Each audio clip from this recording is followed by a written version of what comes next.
ఉద్యోగులకు పెన్షన్స్కి స్వాగతం సుస్వాగతం. నేడు కేబినెట్ భేటీ, రుణమాఫీ విధి విధానాలు అర్హతలపై చర్చ, రైతు భరోసా పంట నష్టపరిహారంపై కూడా చర్చ, కట్ ఆఫ్ డేట్, నిధుల సమీకరణపై ఫోకస్, స్పష్టమైన నిర్ణయం తీసుకునే అవకాశం, ఢిల్లీలో ఆర్బీఐతో ఫైనాన్స్ ఆఫీసర్ల మీటింగ్.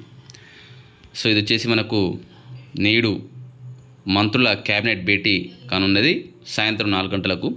దానికి సంబంధించినటువంటి సమాచారం దిశ వార్తాపత్రికలో రావడం జరిగింది. సీఎం రేవంత్ అధ్యక్షతన రాష్ట్ర కేబినెట్ శుక్రవారం సమావేశం కానున్నది. రైతు రుణమాఫీ అమలు, కట్ ఆఫ్ డేట్, విధి విధానాల రూపకల్పన, అర్హులైన వారి గుర్తింపు, పీఎం కిసాన్ యోజన నిబంధనల వర్తింపు, ఆంక్షల విధింపు తదితర అంశాలపై ఈ భేటీలో చర్చ జరుగుతుందని చెప్పేసి సమాచారం. అయితే ముఖ్యంగా అయితే రుణమాఫీ అనేది ఖచ్చితంగా దీనిపై ప్రకటన అయితే ఖచ్చితంగా వస్తుంది, అందులో డౌటే లేదు. అయితే ఉద్యోగుల అంశం అనేది తెర మీదకి వస్తుందా రాదా అనేది సందేహంగా ఉంది. అయితే నిన్ననే అంటే ఈ 1-2 డేస్ నుంచి అంటే ఉపాధ్యాయ సంఘాలు ఎవ్వరు కూడా డిఏలు కానీ లేకపోతే పిఆర్సీలు కానీ లేకపోతే ఐఆర్ పెంపు విషయంలో కానీ ఎవ్వరు కూడా రిప్రజెంటేషన్ ఇవ్వలేదు.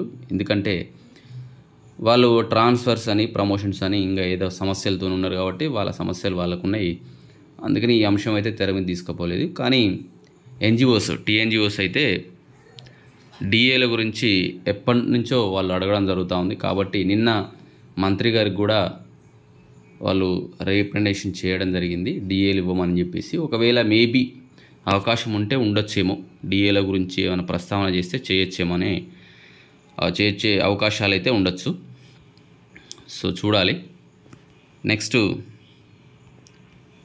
నిధుల సమీకరణ అంటే ముఖ్యంగా ఏ పథకాన్ని ప్రారంభించాలని నిధులు కావాలి కాబట్టి దానికి సంబంధించినటువంటి నిర్ణయాలు కూడా ఈరోజు తీసుకొని ఉన్నారని చెప్పేసి తెలుస్తూ ఉంది. సో ఇది వాస్తవానికి అయితే ఇందులో ఉద్యోగులకు సంబంధించినటువంటి సమాచారం అలాగే ఉద్యోగులకు సంబంధించినటువంటి అంశాలైతే ఏమీ అయితే ఇందులో మెన్షన్ చేయలేదు ఈ పత్రికలో. ఒకవేళ అందులో ఏదైనా మంత్రి ఈ విషయాన్ని కేబినెట్ ముందు చెప్పే అవకాశాలు ఉంటే చూద్దాం. సో ఇది మనకు దీనికి సంబంధించిన వార్త. సో ఛానల్ని మొదటిసారి చూసిన వాళ్ళు తప్పకుండా సబ్స్క్రైబ్ చేసుకోండి.